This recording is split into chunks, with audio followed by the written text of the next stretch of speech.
Yes, yes, yes, yes, yes, yes, yes, yes, yes, yes, yes, yes, yes, yes. We are back again, once again. Rains. It pours heavily from this channel. One RSTV. The dawn in the building. Stabby, you right. What do we have to say today? Let me welcome this great gentleman. Kule in the building with me. Kule, can you hear me loud and clear? Talk to me, Kule. Yes, I hear you, Didon. Good evening from this side, and it's good to be on. Yes. Kule, what do we have to tell our viewers? I'm talking about the hotspot trend right now. Let's do this right here. It's a rumor, still a rumor. Jose PESEIRO says goodbye to Super Eagles of Nigeria. Kule, talk to me. What do you feel? What do you think? It's still a rumor. Well, the rumor has been spinning around since PESEIRO led the Super Eagles to the AFCON 2023 final, and we've been hearing reports, especially that he's going to Algeria. He even said that, he came out and even said 7 countries have contacted him. One thing that I do know that is clear, which is not a rumor, is that things do not seem to be like the NFF and PESEIRO don't seem to be on the same page. One of the reasons being that PESEIRO has been owed a backlog of salaries. I mean, I think even while he was in AFCON, he was still being owed some months and all. And I always tell people that if you are being owed what you work for, how do you want to imagine you are taking a team to an important competition like AFCON, and you've not been paid for maybe only God knows how many months, maybe 4 months, 3 months, 5 months, Yeah, they always say that they will still pay him. They will pay him all those backlog, but that shouldn't be the case, because I mean, he's a breadwinner. He has a family to feed in Portugal or wherever, So it's not nice because I mean, you look at most of the standard coaches across the world in Europe or elsewhere.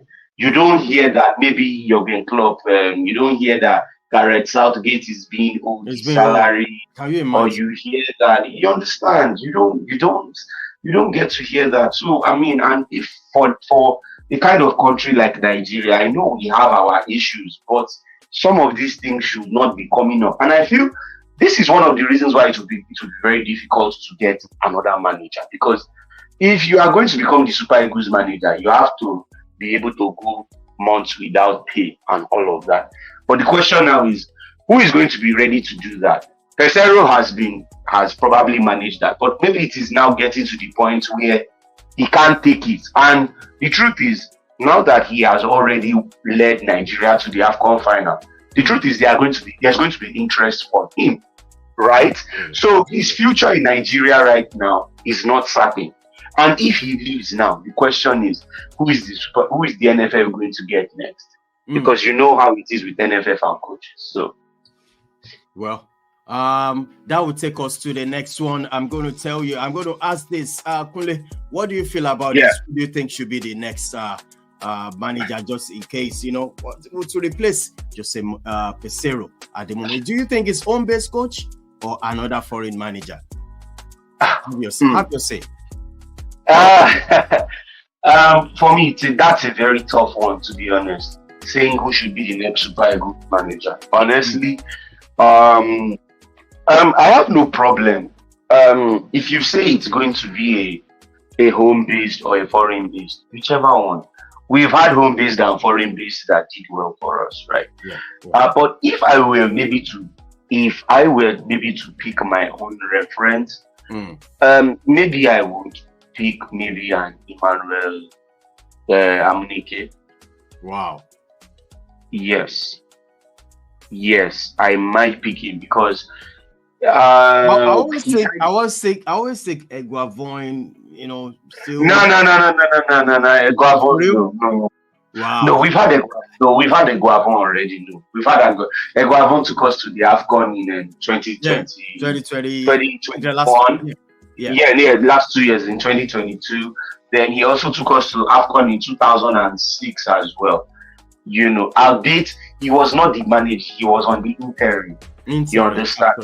And yes, and for them not to have given him a full-time job, it tells you that Eguavon is not someone that I can trust. So maybe I would say an Amunike. Maybe a Finidi George. Finidi George is in Yimba at the moment. He's doing very well. Finidi is part of the Super Eagles. He's also part of the Super Eagles technical team. Those are probably the two names I feel we can go. And then if you say from the foreign-based side, I would say we should get Javi Renard. Javi Renard is present. He's the coach of the Javi Renard won AFCON with Zambia and Ivory Coast. He's presently the coach of the France women's national team, the Frenchman. And let's not forget, he led Saudi Arabia to that famous 2-1 win over Argentina in the 2022 World Cup. But the problem with someone like Javi Renard, he will charge you. He's not going to come cheap. So the question is, you can't win. Exactly. If you're the older kind manager, you understand? Yeah. So I would say Javi Renard, but apart from Javi Renard, I can't think of any other person. All right. Except for maybe all these lesser known coaches that have got, and many of them are old, like all those Gennaro Tro, Hugo Bruce, Claude Leroy. All those men are in their 70s. So All right, now take us to the next one. Please smash the like on the video anyway you're watching from. This is One Eyes TV. I'm here with Kunle. Moving on to the next one about this guy, Kunle. This guy has been banned for 4 years. I'm talking about Paul Pogba has been banned from football for 4 years of a doping offense. What's your take on this, Kunle? It's a real shame, to be honest, because Pogba was someone who, when he came out, when he burst onto the scene, Pogba had the world at his feet. Things didn't work out for him at Manchester United, where he was a youth player. He didn't break into the first team, but he went to Juventus and he became a player reborn.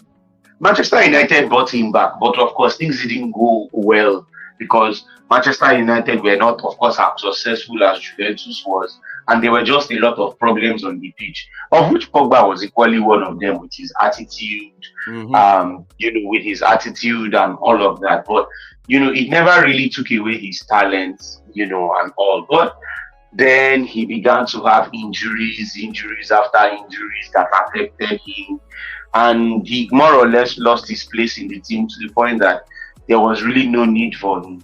Now he goes to Juventus, where it all started for him, hoping that, he would be able to, restart his career again. And, injuries come along the way again. But in the middle of it, we hear that he took a doping, he actually said it.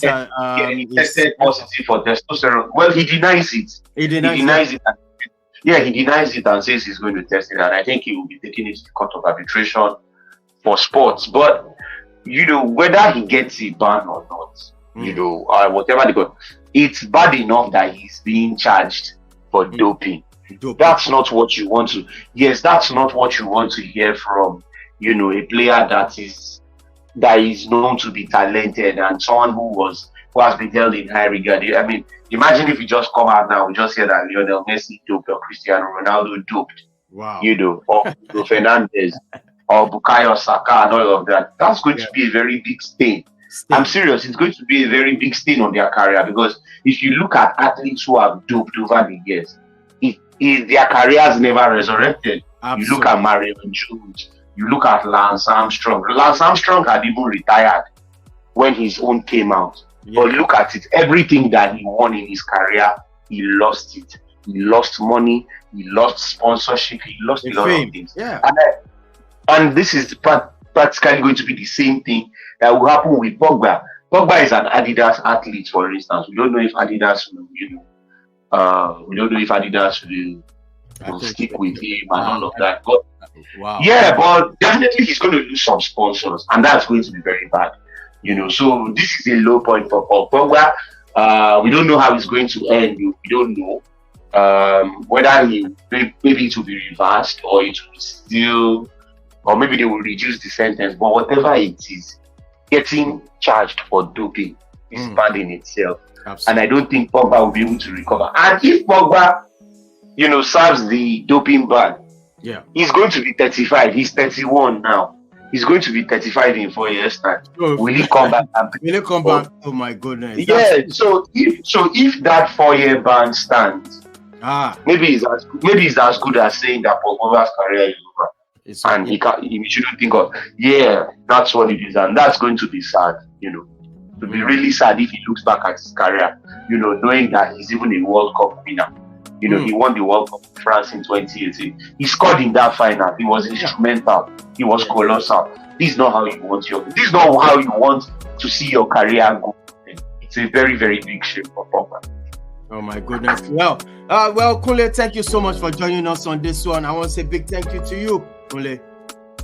Yeah, thanks, Didon. Always a pleasure to be on the show. Thank you so much. All right. Bye for now. All right, people, smash the like on the video. This is how far we can go tonight. Please smash the like on the video. Subscribe to our channel. I'll be back again. Bye for now.